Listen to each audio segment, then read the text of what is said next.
Welcome, my peeps, my peoples. Please like, comment, subscribe, share the video. It'd be greatly appreciated from the bottom of my heart. My peeps, my peoples. Peep Squad is in the building, baby. We're going to the top, to the top, baby. So let's get into it. Let's talk about, Tamar Braxton and her recovery. And let's also talk about Nicki Minaj doing the damn thing. Congratulations to Nicki Minaj, baby. We'll get back to that. But let's talk about Tamar Braxton. So you guys all know that Tamar Braxton was rushed to the hospital. She was found unresponsive, and her boyfriend found her, and thank God for that, because he was able to save her life. They rushed her to the nearest hospital, and once Tamar Braxton was responsive, they transferred her to a new facility that stabilized her and also specialized in mental health, and also including depression, anxiety, and sexual assault trauma. So right now, Tamar Braxton, she's doing good. She's under good care and under good hands at the hospital. She's getting the treatment that she needs,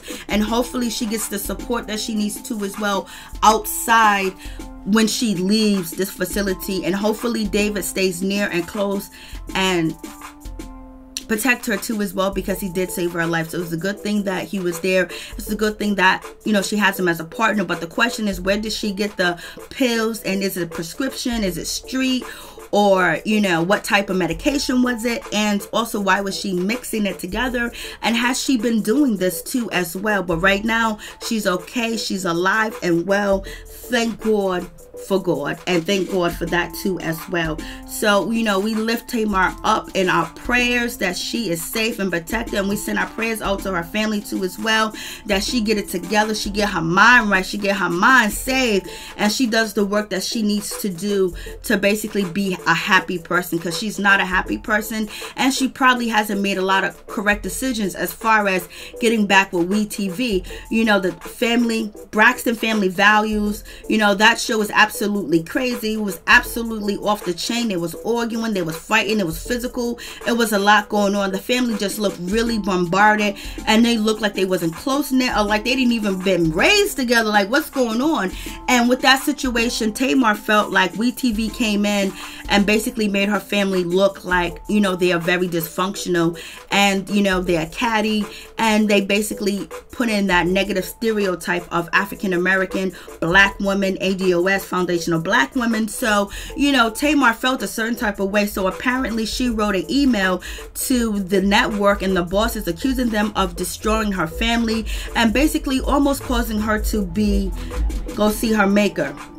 And she sent that letter to them too as well, to let them know how she feels, and how she was at a turning point in her life where she felt like she was not going to be able to get through what was going on with Wetv, and how she was being portrayed, and her family being portrayed. And she really did not like the new trailer of her show, Tamar Braxton, Get Your Life, or Get Your Life, Tamar Braxton. She was not happy with that, and she really felt hurt, and she didn't like what was going on, because she probably seen some things that she did while they were filming, and she probably wanted some things cut out too as well, because what she's trying to portray and put out there, that she's a changed woman, she's a different person. She she doesn't go off, she's not a tick tick boom.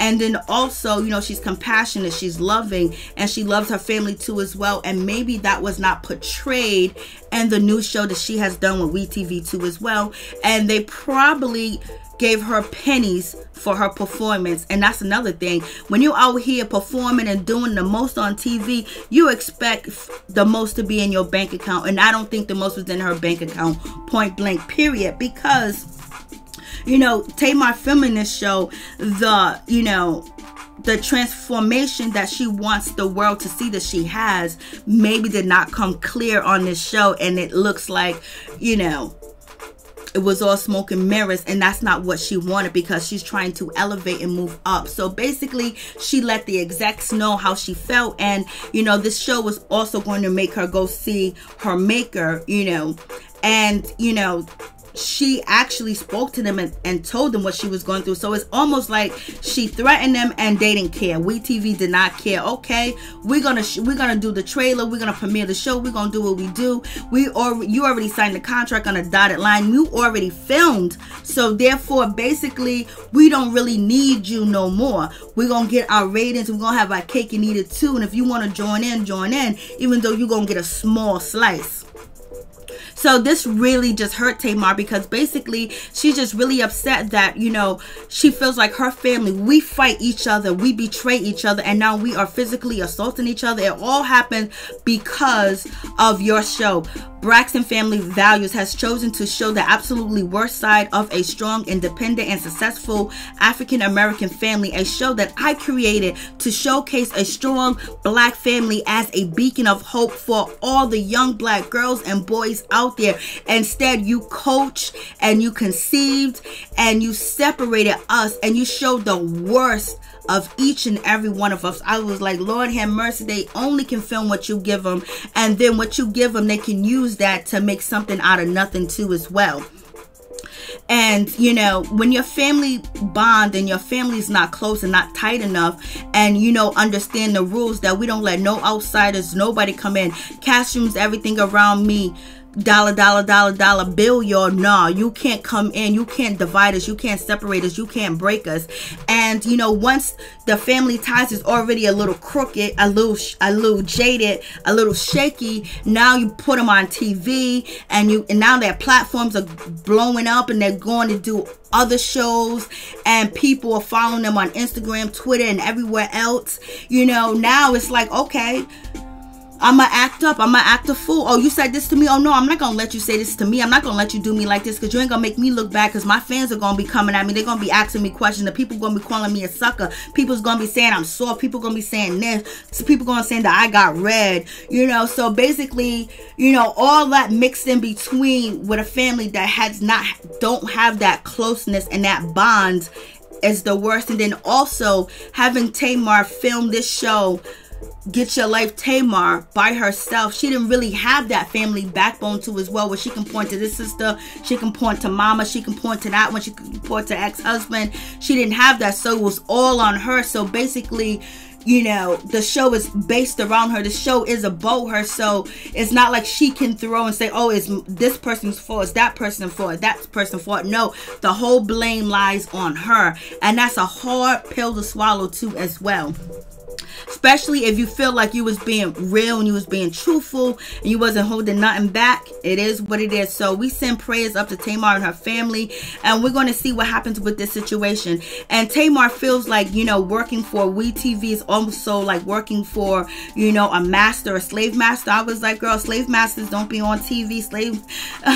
Slave masters don't have their slaves on TV. They don't live in $1 million homes, drive $1 million cars, got chefs, you know, got maids, got all this other stuff, point blank and period, and they don't get paid at all. So it's a difference, but she's still kind of like slaving to WeTV, because she's probably not getting the ducats, the coin, the money that she wants to receive too as well. And then on top of that, it's like she has no creative control, no power to say what she wants in and what she wants out. So basically she just get in front of the camera, and whatever she gives them, they can take it and use it to do whatever. And she said she feels like, you know, this oppression with WeTV is basically terrorizing her, just like, you know, some people are terrorizing their community because of the things that are going on.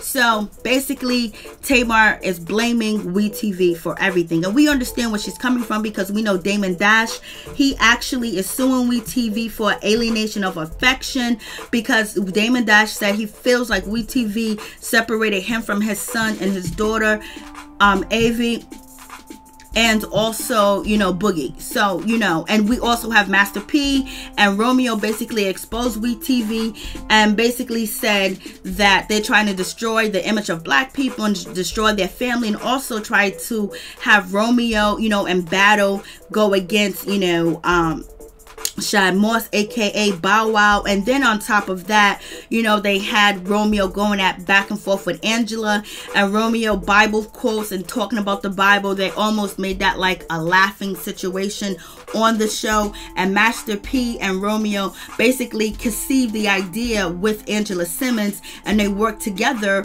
And so therefore Romeo felt like his credibility and his brand was going to be tarnished by Wetv, so he walked away. And you also have Pep from Salt and Pepper. You know, her daughter Egypt, she left the show too as well. You know, she didn't want no parts of the show because she felt like how she was being portrayed on the show too. And her fiance left the show too as well because he knew that he was being portrayed very negatively. And her fiance Sam left the show. I'm sorry, Egypt's fiance Sam left the show because he felt like he was being portrayed negatively, and so therefore he left the show. And Pep, she's still there too as well. But you also have, you know, Brianna Latrice. She threatened to leave the show so many different times too as well. And we have Zanique that left the show, and you also have Tiny that left the show, and you have Maryjanetv that left, you know, the show, which is Grown Up Hip Hop, you know, on Wetv, because they felt like the editing, they felt like the show wasn't right, and they probably wasn't getting paid the money that they need to get paid, but their brands were more important than the money. So they left Wetv and never looked back. Toya Johnson left Wetv and never looked back. So we know Tamar's not making this up, but the word has been out about Wetv for a long time. So you guys tell me what you think about that situation. I was like, Lord have mercy. And then also with Tamar, she does not appreciate having, you know, Mona Scott actually executive produce the show or actually work on the show. She said she was so upset when she went to go meet with Wetv and talk about the show and what the show was going to be about, and the premise of the show too as well, and you know, sharing creative ideas and things like that. You know, she saw Mona Scott sitting there. She was very upset because she did not want to work with Mona Scott, point blank period, at all. I was like, Lord have mercy, what is going on? So Tamar Braxton is not liking Mona Scott Young. You know, there has been some things that have been said about Mona Scott Young that is negative by Jocelyn and some other people that had worked for, you know, Mona Scott Young. It is what it is. So therefore, this is a sad situation. So you guys tell me what you think about the situation. It's just really sad. And she didn't really like Mona Scott. I was like, oh shit, what's going on with this situation? So let's talk about Nicki Minaj. Nicki Minaj doing a damn thing, baby. She's taking care of business. Congratulations to Nicki Minaj. She done got her baby. You know, she done got her husband. She did it the correct way. She got married first and then she had a baby. So, you know, she followed the rules too as well. Some people are not happy with Kenneth Petty. It is what it is. But congratulations to her. She chose him and she chose to have a baby by him too as well. He has been very supportive. And he hasn't been disloyal at all in the media. There's no negative stories about him or him doing anything negative at all other than his past. And you know, eat your heart out, Wendy Williams, because Wendy Williams said, you know, Nicki Minaj was not going to be looking good when she get pregnant because of them hips and she's short. Nicki Minaj absolutely looked fabulous, you know, pregnant. She looks fabulous. I mean, she looks gorgeous, and congratulations to her. She's 37 years old and she done had that baby, and she didn't need no special help. She didn't need nothing. All she needed was, you know what, so she got her baby. So it is what it is. You guys tell me what you think. Peace. I'm out. Much love.